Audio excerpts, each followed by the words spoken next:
merci. Je prends un micro, il y a le coronavirus, tout ça. Ouais, t'as raison. Si jamais. Alors merci à tous ces jeunes artistes qui sont passés juste avant pour ma première partie. Donc là on va partir sur 1h30 de spectacle. Non, je plaisante avec ça parce que je suis un petit peu confus ce soir. Je suis vraiment désolé. Je devais vous faire un sketch, mais j'ai rien préparé. Oh. Excusez-moi, mais là en ce moment je suis complètement déboussolé. Parce qu'il se passe des choses incroyables dehors. Je ne sais pas si vous êtes au courant. Mais moi j'ai l'impression de vivre dans la 4e dimension. Du coup j'ai rien préparé, hein, vraiment. Enfin, j'ai rien préparé. À part ça. En fait, c'est juste des faits d'actualité du moment. Hein. C'est les fameuses choses incroyables qui se passent dehors. Je ne sais pas si vous suivez l'actualité. Hein. Est-ce que vous regardez les informations à la télé? Non. Vous avez raison. Enfin, dans le fond, là, ça a plus l'air de regarder les anges de la télé-réalité que BFM TV. Hein.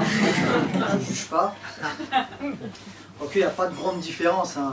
Dans les deux cas, il y a des décérébrés. C'est pas forcément du même côté de l'écran, hein, mais bon. Donc je reviens aux actualités hein, que j'ai notées. Il se passe des choses incroyables dehors. Hein. Tenez par exemple, qu'est-ce que j'ai noté là? Ah tiens, Eurovision. Tom Leb a été choisi pour représenter la France. Tom Leb. Alors pour ceux qui ne connaissent pas, c'est le fils de Michel Leb. Ah ouais. Avant de porter un jugement, hein, moi j'ai écouté sa chanson. Et franchement, j'ai vite compris que c'est pas pour ses talents de chanteur qu'il a été choisi. Non, vraiment, c'est de la merde. Et j'en reviens même à regretter Bilal Hassani. Bilal Hassani, celui de l'année dernière. Et pourtant c'était de la merde, lui. Ouais. C'est tellement nul sa chanson que même les bookmakers officiels de l'Eurovision ne lui donnent que 2% de chance de gagner. 2% de chance. Alors, à titre de comparaison, on a 5% de chance de mourir écrasé par une avalanche de noix de coco.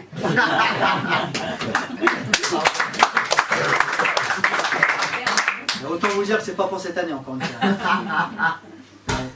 Même le ministre de la Culture a réagi. Il a dit que la chanson lui avait cassé les oreilles à cause du refrain en anglais. Alors, petite parenthèse entre nous là. Est-ce que vous connaissez le nom du ministre de la Culture? Non, c'est normal. Les ministres du gouvernement de la République En Marche, c'est comme le programme de Macron au présidentiel. Personne ne les connaît. Mais bon, revenons-en à notre actualité. Là. Donc le ministre de la Culture, qui s'appelle Franck Riester, pas à peine de retenir son nom, hein, c'est que lui dans 6 mois. Donc il a reproché à Tom Leb de faire que les couplets en français et le refrain en anglais. Ah, mais moi j'ai envie de lui dire qu'il s'estime heureux. Il aurait très bien pu faire comme son père. Il aurait pu faire les couplets avec l'accent africain et le refrain avec l'accent chinois. Eh, il aurait fini sa chanson en imitant la mouche.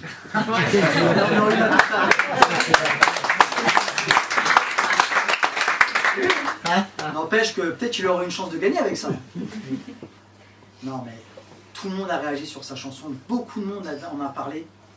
Du coup nous on a demandé l'avis de Benjamin Griveaux et il nous a dit ça me touche. Jamais au calme. Qu'est-ce qu'on a d'autre comme actualité là, là on a sûrement vu ça. La vidéo de Caden.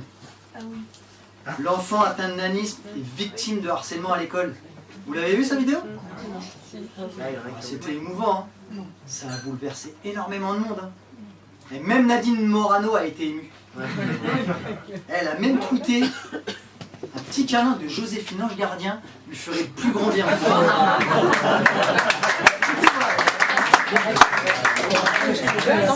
Sacré Nadine hein. Alors moi Nadine Morano c'est simple, c'est une de mes humoristes préférées. Et c'est vrai, le tweet est réel, vous pouvez aller vérifier, tout est vrai. Tout est dans le journal. Merci.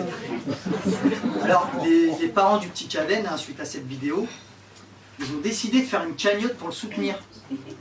Alors, je vais te pousser un petit coup de gueule ce soir. Hein. Alors les cagnottes, Stop. Il y en a marre. Les cagnottes, c'est à la mode, on fait des cagnottes pour tout et n'importe quoi en ce moment. Un enfant victime de harcèlement, on en fait une cagnotte. Il n'y a pas longtemps, une jeune fille se fait insulter, menacer, on en fait une cagnotte. On fraude le fisc, un bal capito. Au rythme où ça va, bientôt, il y a un mec qui va dire « Bon, si demain il pleut, je fais une cagnotte !» Ah, faut arrêter. Bon, revenons quand même à nos actualités. Hein. Donc le petit cadet, la vidéo, hein. Même si vous ne l'avez pas vu, beaucoup de monde en a parlé. Du coup, nous, on a demandé l'avis de Benjamin Griveaux. Hein. Il nous a dit c'est dur. C'est très dur. Qu'est-ce qu'on a donné dans la une qui est pas mal. Un journaliste panaméen qui ne peut pas utiliser son prénom sur les réseaux sociaux parce qu'il s'appelle Hitler. C'est vrai, allez vérifier. Hein. Le gars s'appelle Hitler. Ah, le pauvre. Il a dû se faire gazer toute son enfance.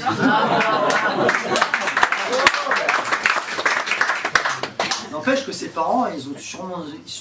Oula, excusez-moi. Ses parents se sont sûrement dit que ça finirait par faire fureur. Hein.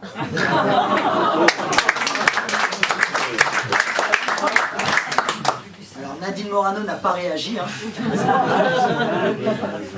Par contre, on a demandé l'avis de Benjamin Griveaux. Qui nous a dit... c'est profond.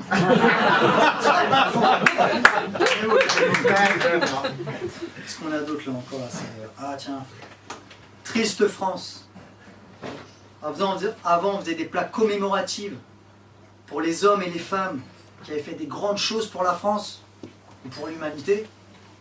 Mais en 2020, on fait une plaque commémorative sur une borne de commande du KFC, juste parce que Kim Kardashian et Kanye West ont commandé à manger dessus.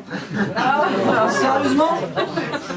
Alors pour les plus âgés d'entre vous qui ne connaissent pas Kim Kardashian et Kanye West, hein, c'est des stars américaines qui sont connues pour avoir fait... enfin, qui sont connues. Ouais, carrément, il y a des gens qui vont se prendre en photo devant la borne. Ils font carrément des selfies. C'est dommage qu'ils aient pas utilisé les toilettes. Hein. Vous imaginez les selfies incroyables qu'on aurait pu avoir. Ah non, ça aurait été formidable. Dans les toilettes des hommes, on aurait eu des gens. Ah si, Kanye West. Dans les toilettes des filles, on aurait. Kikou les filles. Hey, Kim Kardashian. À la limite, c'est dommage, je suis déçu. Hein. Du coup, ce jour-là, dans les toilettes du KFC, on a croisé Benjamin Griveaux. Du coup, il lui a demandé son avis. Alors, il nous a répondu un petit peu gêné, parce qu'il fait une espèce de selfie. Il nous a répondu, franchement, je m'en branle. C'est pas fini. Qu'est-ce qu'on a d'autre? L'info choc du moment. Ah oui? Tout le monde en parle. Matin, midi et soir. Le coronavirus. Enfin, le Covid-19. Parce que c'est comme ça qu'on l'appelle maintenant. Est-ce qu'ils se sont rendus compte que le coronavirus, ça faisait peur à personne? Je vous l'avais dit que c'était trop stylé comme nom. Hein. Je vous avais dit que ça donnait envie de l'avoir. Hein. Moi, je connais... Pardon? T'avais dit que c'était Made in China aussi. Ah, mais pour une fois que Made in China, ça dure plus de 15 jours. Ils sont montés en gamme. Ils sont améliorés. Hein. N'empêche, coronavirus, donc je disais, je vous avais dit que c'était stylé, que ça faisait peur à personne. Moi, je connaissais même des gens qui allaient sur AliExpress et sur Wish pour essayer d'en acheter. J'avais même mon voisin qui était venu me voir à l'époque, il m'a dit « Excuse-moi, t'aurais pas un plan coronavirus par hasard ?» Elle est même tombée du camion, hein, je le prends. Hein. Alors, peu importe la couleur, mais il me faudrait de la taille XL, s'il te plaît, parce que c'est pour ma belle-mère. Non, ça allait trop loin. Du coup, maintenant, il l'appelle Covid-19. Ça fait plus flipper, c'est plus scientifique. Et juste avant de sortir les médicaments, ça fait plus pro surtout. Non, ça fonctionne tellement bien que tout le monde flippe du Covid-19. Tout le monde est en panique. Et carrément, même les masques médicaux ont été dévastés. Vous savez, c'est les petits masques en papier fabriqués en Chine, là.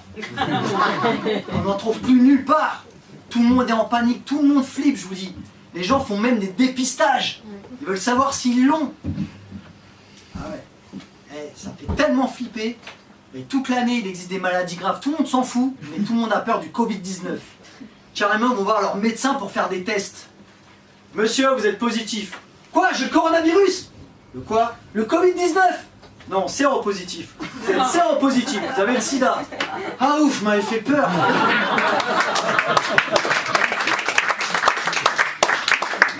Tout le monde ne parle plus que du Covid-19. Matin, midi et soir.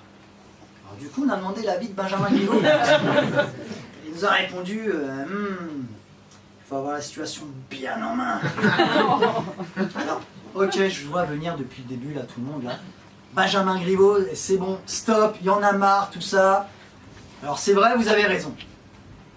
Mais quand même, si on se penche sur lui un instant, non, ne vous penchez pas, madame, c'est un sketch. Il n'est pas là ce soir en plus. Non, mais si on y regarde de plus près, enfin pas trop quand même, on sait jamais, on s'aperçoit que c'est un ancien collaborateur de DSK. Eh ben tout s'explique. Il paraîtrait même que les deux, ils auraient déjà trempé... Qui a dit leur biscuit dans le fond là? Non. Ils auraient déjà trempé dans des affaires un peu... Enfin bon, au final les deux ont fini par se faire prendre. Alors c'est marrant parce que d'habitude c'est l'inverse avec eux. Je vous raconte tout ça depuis le début, là, l'actualité, tout ça. Tout ça pour vous dire que plus je regarde les informations, et plus je me dis, pourquoi se faire chier à écrire des vannes? Juste à vous raconter les informations. Bravo.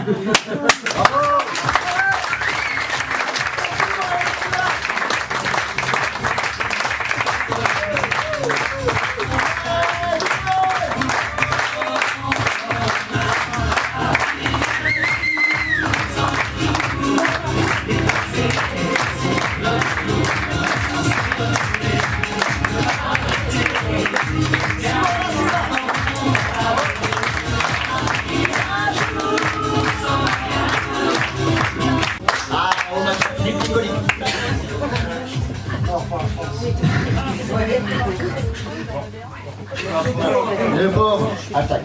Bien, bravo Simon. Alors. On est très fiers de lui, c'est un bosseur, il écrit beaucoup de textes sur l'actu, c'est pas évident ce qu'il fait, donc là vous pouvez l'applaudir. Parce que c'est du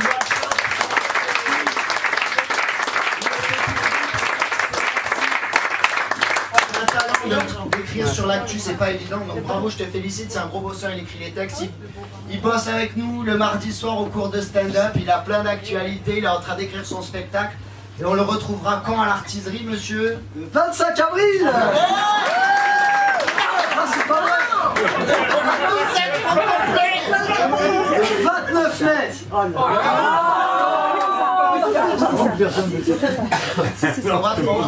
On sera mis sur la page Facebook. Voilà, et t'as une page, tiens.